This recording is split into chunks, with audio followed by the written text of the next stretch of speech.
Hello everyone, हमारे channel EWD पर आपका हार्दिक स्वागत है। उम्मीद है आप सब बहुत बढ़िया होंगे और अपनी पढ़ाई जोरों शोरों से लगे होंगे और लगे भी रही। तो चलिए अपना समय बिल्कुल वेस्ट ना करते हुए आज हम शुरू करते हैं हमारी 23 जुलाई की जो करंट अफेयर्स हैं उसकी क्लास। आज मैं कवर करूंगी 23 जुलाई के जितने भी इम्पोर्टेंट करंट अफेयर्स हैं वो आज हम इस क्लास में कवर करने वाले हैं। ठीक है, तो चलिए शुरू करते हैं अपनी क्लास। हमारा पहला क्वेश्चन है, भारत का कौन सा शहर 46वीं विश्व धरोहर समिति बैठक की मेजबानी कर रहा है? ठीक है, क्योंकि भारत का कौन सा शहर है जो 46वीं विश्व धरोहर समिति जो बैठक है उसकी मेजबानी करेगा? तो देखिए ये है आपका नई दिल्ली। ठीक है, ये है आपका नई दिल्ली। नई दिल्ली में ये कहाँ होगा? ये होगा उसी भारत मंडपम में जहाँ आपका G20 हुआ था। ठीक है, उसी में होगी। ये वर्ल्ड हेरिटेज जो कमेटी है उसकी 46वीं बैठक है। ठीक है, ये कब से कब तक होगा? ये होगा आपका 21 जुलाई से लेकर 31 जुलाई तक ये आपका चलने वाला है, वर्ल्ड हेरिटेज कमेटी। चलिए, इसका उद्घाटन किसने किया एक बार देख लीजिए। ये किया है हमारे प्राइम मिनिस्टर श्री नरेंद्र मोदी। चलिए आगे देखते हैं इसका लोगो क्या है। हम्पी स्मारक से ये प्रेरित है।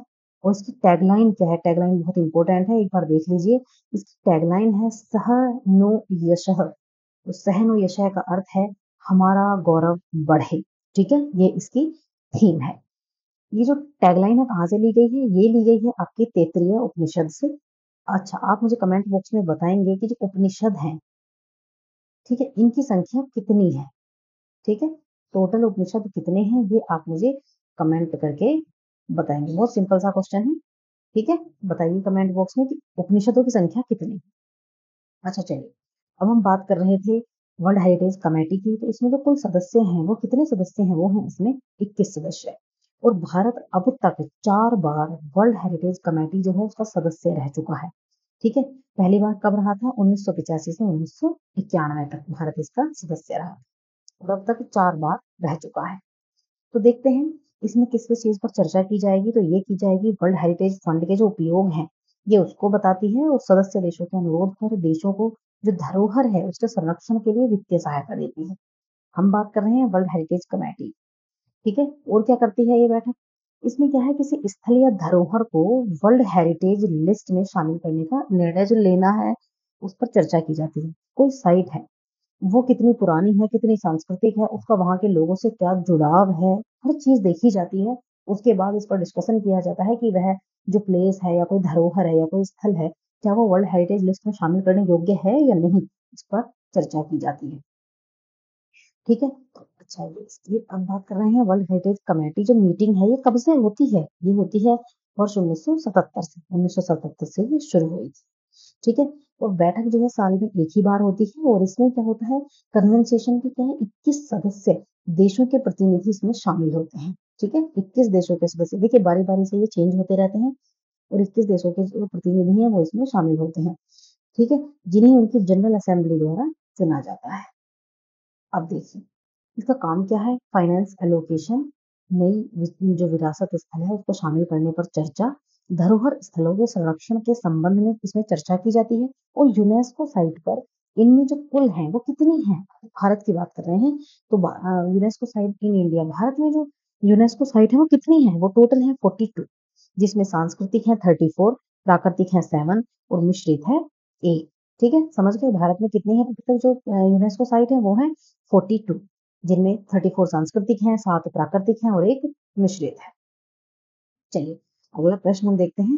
हमारा अगला प्रश्न, आज हमारे इस क्लास में सभी क्वेश्चंस बहुत इंपॉर्टेंट होने वाले हैं, तो प्लीज आप जो इम्पोर्टेंट आपको बहुत ज्यादा इंपॉर्टेंट लगे तो आप उसे नोट भी करते चले साथ साथ।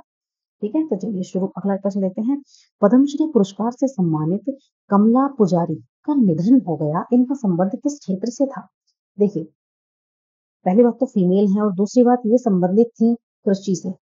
ठीक है, ये एग्रीकल्चर से संबंधित थी और इन्हें पद्मश्री पुरस्कार से सम्मानित किया गया था। अब ये इसलिए चर्चा में है क्योंकि 20 जुलाई को इनकी मृत्यु हो गई है और इनकी मृत्यु हुई है 74 ईयर्स की एज में। ठीक है, ये किस लिए ये प्रसिद्ध थी? देखिए इन्होंने वर्क किया अपनी लाइफ में ऑर्गेनिक एग्रीकल्चर को लेकर। अच्छा आप सभी ने सुना होगा ऑर्गेनिक फार्मिंग या ऑर्गेनिक एग्रीकल्चर। एक्चुअल में ऑर्गेनिक फार्मिंग या ऑर्गेनिक एग्रीकल्चर होता क्या है?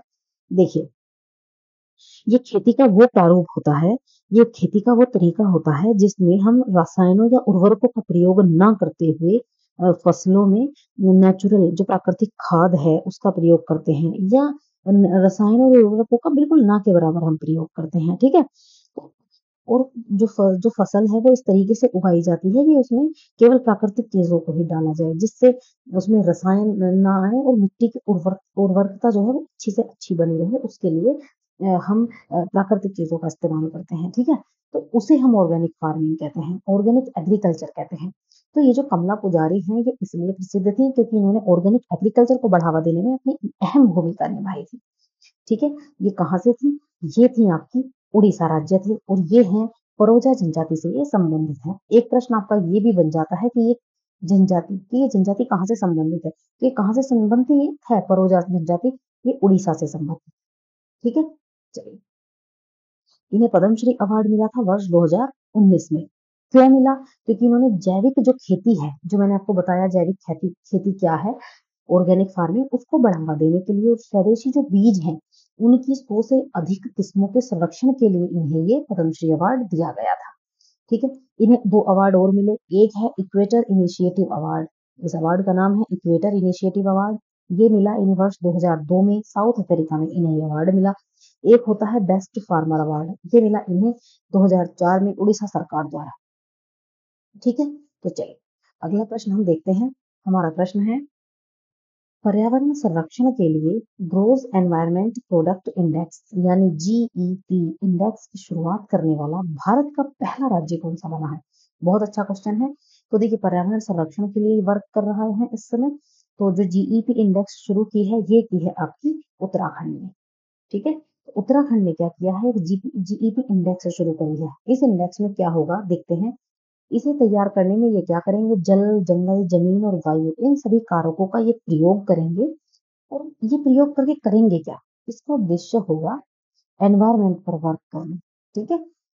वहां का जल, वायु, वन, वहां की मिट्टी, उसके आधार पर ये क्या करेंगे, एनवायरनमेंट का एनालाइज करेंगे कि ये कितना प्रदूषित है, इसमें किस किस चीज की आवश्यकता है कि इसे सुधारा जा सके। हर चीज में वायु, जल, वन और मृदा इन चारों चीजों को लेकर वहां इन पर एनालाइज किया जाएगा। और इस इंडेक्स के आधार पर ये नई नई पॉलिसीज बनाएंगे कि नई नई पॉलिसीज बनाकर यहाँ कैसे वर्क किया जा सकता है, इन्हें कैसे इम्प्रूव किया जा सकता है, ठीक है। तो चलिए अगले प्रश्न को देखते हैं। निम्न में से कौन सा राज्य प्रधानमंत्री स्वनिधि योजना के तहत सर्वश्रेष्ठ प्रदर्शन करने वाला राज्य बना है? देखिए हम बात कर रहे हैं स्वनिधि योजना की, तो स्वनिधि योजना को याद रखना है। तो जो स्वनिधि योजना है इसके तहत जो सर्वश्रेष्ठ प्रदर्शन करने वाला राज्य है वो है आपका मध्य प्रदेश, ठीक है। ये किसके तहत आता है? ये आता है केंद्रीय आवास और शहरी मामलों के जो मंत्री हैं उन्होंने मध्य प्रदेश को प्रधानमंत्री जो स्वनिधि योजना है उसमें बेस्ट परफॉर्मिंग स्टेट्स की श्रेणी में पहला पुरस्कार दिया है, ठीक है। प्रधानमंत्री स्वनिधि योजना है। अब बेस्ट परफॉर्मिंग स्टेट तो हो गया मध्य प्रदेश, और दूसरा स्थान किसे मिला है? सेकंड मिला है असम को, ठीक है। सेकंड प्राइज किसे मिला है? असम को। और फर्स्ट किसे मिला है? मध्य प्रदेश को। अच्छा ये तो था बड़े राज्यों की कैटेगरी में। अब देखते हैं सर्वश्रेष्ठ प्रदर्शन करने वाले जो शहरी स्थानीय निकाय हैं या 10 लाख से अधिक आबादी वाले शहर हैं उनमें प्रथम श्रेणी किसे प्राप्त हुई है? ये हुई है कॉरपोरेशन ऑफ दिल्ली, ठीक है। एमसीडी को यानी म्यूनिसिपल कॉरपोरेशन ऑफ दिल्ली। अच्छा अब हम देख लेते हैं कि प्रधानमंत्री जो स्वनिधि योजना है वो एक्चुअल में है क्या। तो ये जो योजना है आपकी ये शुरू हुई थी आपकी 1 जून 2020 को, ठीक है। ये इसकी नोडल मिनिस्ट्री कौन है, इसे कौन क्रियान्वित कर रही है? ये कर रही है आवास और शहरी मामलों का मंत्रालय ने इसे क्रियान्वित किया है। इस योजना के तहत होगा क्या? इस योजना में होगा कि जो सरकार है, जो स्ट्रीट वेंडर होते हैं, आपको पता है जो स्ट्रीट वेंडर है वो बहुत छोटे बेचारे वेंडर्स होते हैं, उनको बिजनेस को शुरू करने के लिए, उनको हेल्प करने के लिए सरकार ने लोन की सुविधा प्रदान की थी स्ट्रीट वेंडर्स के लिए, ठीक है। तो इनके लिए सरकार 80,000 रुपए तक का लोन प्रोवाइड करवाती है, ठीक है। ये है सबसे अहम बात इसमें कि जो स्ट्रीट वेंडर्स हैं उनको सरकार लोन दे रही है और ये बहुत बड़ी पहल है। चलिए हम अपने 5वें प्रश्न पर आते हैं। हमारा प्रश्न है, निम्न में से किसी भारतीय सिनेमा में योगदान के लिए 15वें Indian film festival of Melbourne यानी IFFM में भारतीय कला और संस्कृति के राजदूत पुरस्कार से सम्मानित किया जाएगा। आपका प्रश्न थोड़ा लॉन्ग हो जाता है, शॉर्ट में कहूँ तो IFFM में जो हमारी इंडियन फिल्म और कल्चरल है उसके जो राजदूत पुरस्कार से सम्मानित किया जाएगा, तो किसको बुलाया है इसमें? तो इन्हें दिया जाएगा रामचरण तेजा को। ठीक है, ये हैं आपके जो आपको इमेज में दिख रहे हैं, ये हैं आपके रामचरण तेजा और इन्हें इस अवार्ड से सम्मानित किया जाएगा। ये है IFFM Indian film festival of Melbourne, ये 15वां है। ठीक है, इससे इन्हें सम्मानित किया जाएगा। ठीक है, ये आपको पता है भारतीय कला और कल्चर के राजदूत हैं, इस पुरस्कार से इन्हें सम्मानित किया जाएगा। ये अभिनेता हैं। ठीक है, IFFM की बात कर लेते हैं, ये है क्या? ये क्या है कि ऑस्ट्रेलिया की जो विक्टोरियन राज्य सरकार है उसके द्वारा ये हर साल आयोजित किया जाने वाला एक आधिकारिक फिल्म महोत्सव है। ठीक है, और इसकी शुरुआत कब हुई थी? इसकी शुरुआत हुई थी वर्ष 2010 में और हर साल ये महोत्सव 15 से 24 अगस्त तक आयोजित, इस साल की बात करें तो 15 से 24 अगस्त तक ये आयोजित किया जाएगा। ठीक है, चलिए अगले प्रश्न को देखते हैं। हाल ही में राष्ट्रीय भूस्खलन पूर्व अनुमान केंद्र का शुभारंभ किस राज्य में किया गया? तो हम बात कर रहे हैं नेशनल लैंडस्लाइड फोरकास्टिंग सेंटर की। तो जो नेशनल लैंडस्लाइड फोरकास्टिंग सेंटर है ये शुभारंभ किया गया है इसका पश्चिम बंगाल में। ठीक है, किसने किया है? ये किया है केंद्रीय कोयला और खान मंत्री हैं हमारे श्री जी किशन रेड्डी।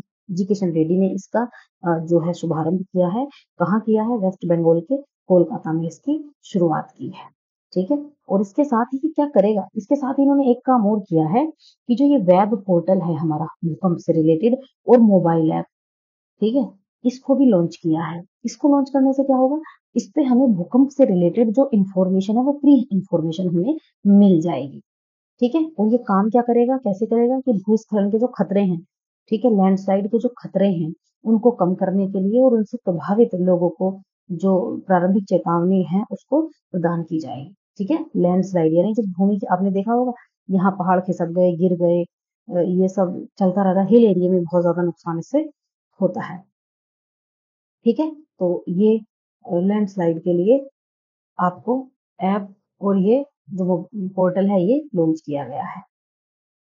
ठीक है, चलिए अगला प्रश्न हम देखते हैं। हमारा अगला प्रश्न है, हाल ही में दीनदयाल अंत्योदय योजना राष्ट्रीय शहरी आजीविका मिशन के तहत पुरस्कार प्रदान किए गए। दीनदयाल अंत्योदय योजना राष्ट्रीय सहकारी आजीविका मिशन कब शुरू किया गया था? तो देखिए ये आपका जो मिशन है ये शुरू किया गया था 24 सितंबर 2013 को। ठीक है, 24 सितंबर 2013 को ये शुरू किया गया था। ये किसमें आता है? आवासन और शहरी कार्य मंत्री जो हमारे श्री मनोहर लाल हैं उन्होंने इसे दीनदयाल अंत्योदय योजना को जो राष्ट्रीय शहरी आजीविका मिशन के तहत शीर्ष प्रदर्शन करने वाले जो राज्य हैं उनको अवार्ड दिया है। अब देखिए थोड़ी सी ना थ्योरी लंबी हो जाती है परंतु आप इंपॉर्टेंट बात देखिए। इसमें जो फर्स्ट प्राइज मिला है वो मिला है बड़े राज्यों में केरल को। ठीक है, नॉर्थ ईस्ट की बात करें और पहाड़ी राज्यों में मिला है हिमाचल प्रदेश को।